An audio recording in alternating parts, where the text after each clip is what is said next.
Merhaba arkadaşlar, kanalıma hoş geldiniz. Şöyle güzel bir ipimiz var. Bununla harika bir model başlayacağız. İpimin kalınlığı şöyle Nako Rekor kullanacağım ip. Şişim de 3 numara. Modelimiz oldukça güzel ve zarif bir model. İnşallah siz de beğenir, benimle yaparsınız. Yapım aşamalarına geçmeden önce kanalıma abone değilseniz abone olup videolarımı da beğeniyorsanız beğeni yapmayı, yorum yapmayı, beni desteklemeyi unutmayın arkadaşlar. Şimdiden hepinize teşekkürler. Dilerseniz yapım aşamalarına geçelim. Modelimize ilmeklerimizi alarak başlayalım. Şu şekilde birinci ilmeğimi aldım.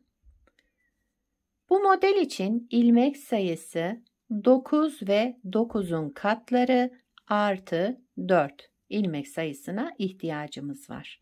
Yapacağımız örgüye göre ilmek sayısını bu şekilde ayarlayıp başlamamız gerekiyor. Ben şöyle 2 model üzerinden anlatacağım.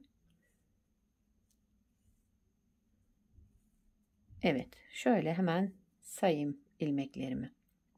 1, 2, 3, 4, 5, 6, 7, 8, 9. Bir model için şöyle 1, 2, 3, 4, 5, 6, 7, 8, 9 da bir model için şöyle toplamda 2 model. Sonuna da 4 ilmek ekliyorum. 2, 3 ve 4 ilmek ekledim sonuna.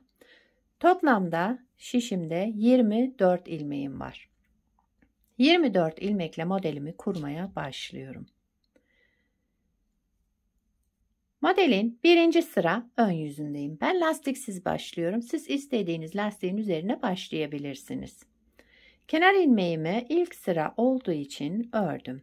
Kenarda 2 ters ilmeğim var. Kenar ilmeğinden sonra 2 ters ilmek ördüm. Bir doladım. Sıradaki 2 ilmeğimi sola doğru düz örerek kestim. Tek ilmeğe düşürdüm. Arada 3 ters düz ilmek ördüm. Kesme işleminden sonra 3 düz ilmek. Bu 2 ilmeğimin yerlerini değiştiriyorum. Sağa doğru kesme işlemi yapmak için. Şöyle yerlerini değiştirdim ve düz örerek sağa doğru kestim. Devamında bir ilmek artırma yaptım. Ortada 2 ilmek ters. Bir ilmek doladım. Buraya kadar bir modeldi. Bir ilmek doladım. Sıradaki 2 ilmeğimi düz örerek sola doğru kestim. Ortada 3 düz ilmek ördüm.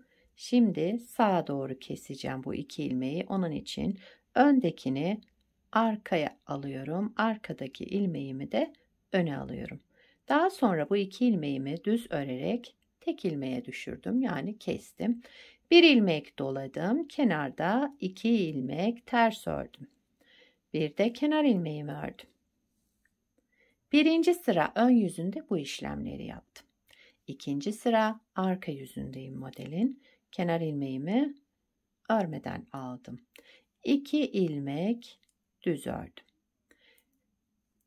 1, 2, 3, 4, 5, 6 ve 7 ilmek ters ördüm. Kenarda 2 düz ilmek, 7 ters ilmek. Yine 2 düz ilmek. Yani düzleri düz örüyorum, tersleri ters. 7 ilmek de ters örüyorum. İkinci sıra arka yüzünde. İlmeklerimizi gördüğümüz gibi yani tersleri ters, düzleri düz olarak örelim. Sıra sonuna geldim. Bir de kenar ilmeğimi ördüm. İkinci sıra arka yüzünde bu işlemleri yaptım. Üçüncü sıra ön yüzündeyiz. Kenar ilmeğimi örmeden aldım. Kenarda 2 ters ilmeğim var. Bir düz ilmek ördüm. Bu ilmeğimi düz ördüm. Daha sonra bir kez doladım. Yine 2 ilmeğimi düz örerek sola doğru kestim. Bir düz ilmek. Şimdi bu 2 ilmeğimi sağa doğru keseceğim.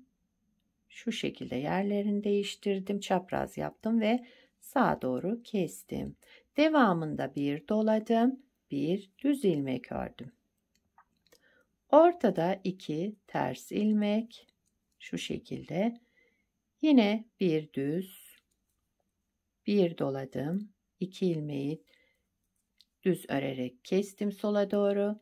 Bir düz ilmek ördüm ve sağa doğru kesme işlemi yapıyorum. Şimdi bu 2 ilmeğimi. 2 ilmeğimi sağa doğru düz örerek kestim. Bir doladım, bir düz ilmek ördüm. Devamında 1, 2 ters ilmek, bir de kenar ilmeğimi ördüm. 3. sıra ön yüzünde bu işlemleri yaptım. 4. sıra arka yüzündeyiz. Kenar ilmeğimi örmeden aldım. 2 ilmek düz ördüm. Şu şekilde. Daha sonra 1, 2 ilmek ters ördüm. Bir doladım. Şu şekilde ipimi öne aldım. Şu 3 ilmeğimi de üçünü bir ters örerek kestim. Tek ilmeğe düşürdüm. Şöyle ipimi tellendirmeden hemen alıyorum. Evet. 3 ilmeğimi tek ilmeğe düşürdüm burada. Daha sonra bir kez doladım. Yine 2 ilmek ters ördüm. 1, 2 ilmek ters. 2 düz, düz örüyorum. 2 ilmek ters. Bu ajurluyu da ters ördüm. Bir doladım. Şu şekilde bir doladım. Bu 3 ilmeğimi üçünü ters örerek kesiyorum. Tek ilmeğe düşürüyorum. Şu şekilde aldım. 3 ilmeğimi tek ilmeğe düşürdüm. Bir doladım. 2 ilmek ters ördüm. Devamında 2 düz ilmeğim. Modeli bir kez kurmuş olduk. Modelimiz 4 sıradan oluşmakta. Tabi model ilerledikçe kendini gösterecek harika bir model. Şöyle göstereyim. Modelimizi bir kez daha kuralım. Modelin 1. sıra ön yüzündeyiz. Kenar ilmeğimi örmeden aldım. Sıradaki 2 ilmeğim ters. Ters olarak ördüm. Devamında bir doladım. 2 ilmeği sola doğru düz örerek tek ilmeğe düşürdüm.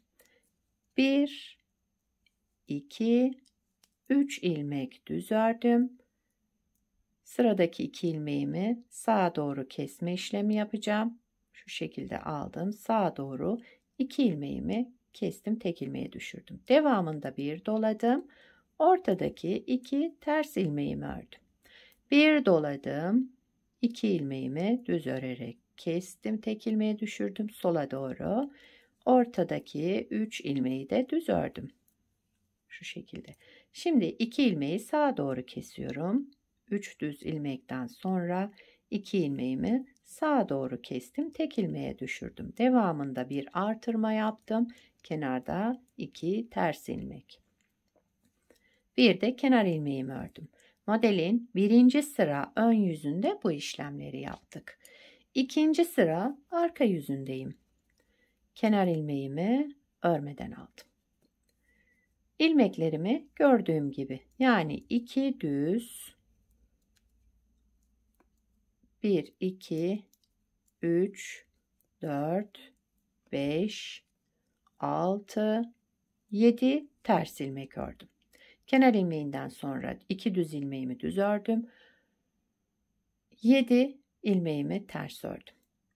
2 düz ilmek, 7 ters ilmek. İkinci sıra arka yüzünde bu şekilde devam edelim. 2 düz, bir de kenar ilmeğimi ördüm. 3. sıra ön yüzündeyim modelin. Kenar ilmeğimi örmeden aldım. 2 ilmek ters örüyorum. 2 ilmek ters ördüm. 1 ilmek düz olan ilmeğimi düz ördüm. Bir doladım. 2 ilmeği yine düz örerek sola doğru kestim. Ortada bir düz ilmeğim kaldı. Devamındaki 2 ilmeğimi yine sağa doğru kesiyorum. Şöyle çapraz yaptım ve 2 ilmeğimi düz örerek sağa doğru kestim.